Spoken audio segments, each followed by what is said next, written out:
जय हिंद, नमस्कार। आप देख रहे हैं एबीएन न्यूज। अनीता विश्वकर्मा के साथ। मोदी ब्रिगेड से आगे इंडिया गठबंधन की फौज, राम यज्ञ। जैसा कि आप सभी जानते हैं, लोकसभा चुनाव 2024 छठे चरण का होने वाला चुनाव 25 मई को सुनिश्चित किया गया है।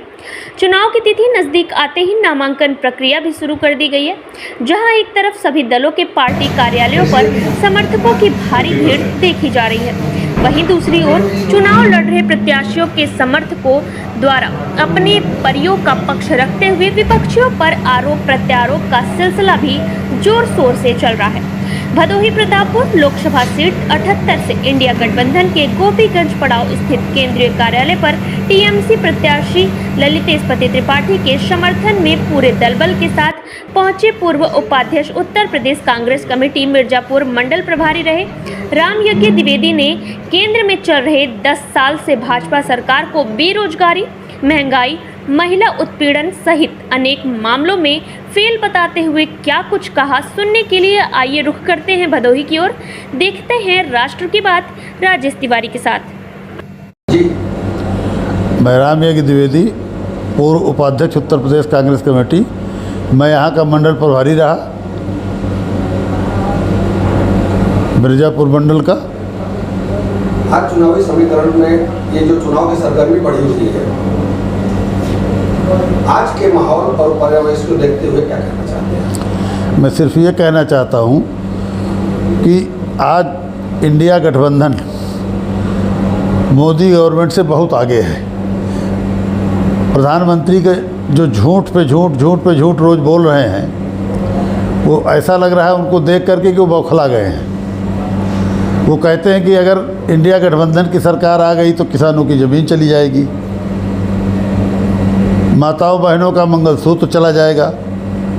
70 साल से कांग्रेस सरकार रही, न तो किसी की ज़मीन गई और न किसी का मंगलसूत्र गया। इंदिरा जी ने जब युद्ध चल रहा था तो उन्होंने अपना स्वयं का सोना दान कर दिया। सोनिया जी ने अपना सुहाग लुटा दिया और ये कह रहे हैं कि कांग्रेस की सरकार आ गई तो मंगलसूत्र चला जाएगा। मोदी जी को मंगलसूत्र की कीमत ही नहीं पता है कि मंगलसूत्र होता है क्या है, इसलिए मोदी जी इस तरह का नरगल प्रलाप कर रहे हैं। उनके शासनकाल में किसान त्राहिमाम कर रहा है, नौजवान सड़क पर लौट रहा है, लाठियां खा रहा है, नौजवानों को नौकरी मिल नहीं रही है, महिलाएं असुरक्षित हैं, रोज़ बलात्कार हो रहा है। अभी नया कर्नाटक में देखिए, कर्नाटक में एक वीडियो वायरल हुआ है, जो हाल है इनके पार्टी का प्रत्याशी है वो, और उसके वीडियो में 3000 महिलाओं का वीडियो मिला है उनका, और ये आज तक उसको ना उसके खिलाफ कोई कार्रवाई नहीं की है। तो ये कहते कुछ और हैं और करते कुछ और हैं। 400 पार का नारा इनका ख़त्म हो गया है, अब 400 पार नहीं कहते हैं ये 200 पार नहीं जाने वाले। इंडिया गठबंधन की सरकार बनेगी और इंडिया गठबंधन के सरकार में राहुल जी ने जो घोषणा पत्र जारी किया है, उस घोषणा पत्र का अक्षरशः पालन होगा सरकार बनते ही। मैं सिर्फ ये अपील करना चाहता हूँ कि जनता इनके लफाजी वाले भाषण पे ना आए और इंडिया गठबंधन के प्रत्याशी को जिताए और इंडिया गठबंधन की सरकार बनाए, वरना ये आखिरी चुनाव साबित होगा।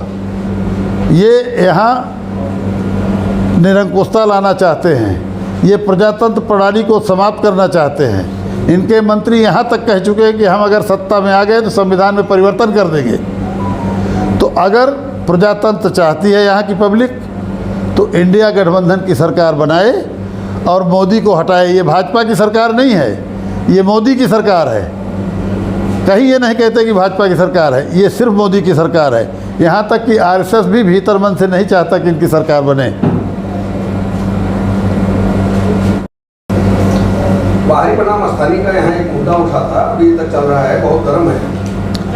तो इसको लेकर के जो यहाँ पे समीकरण बना हुआ है, उस पर आपका क्या राय है? स्थानीय प्रत्याशी हमारे ललितेश जी, वो खानदानी यहीं के हैं।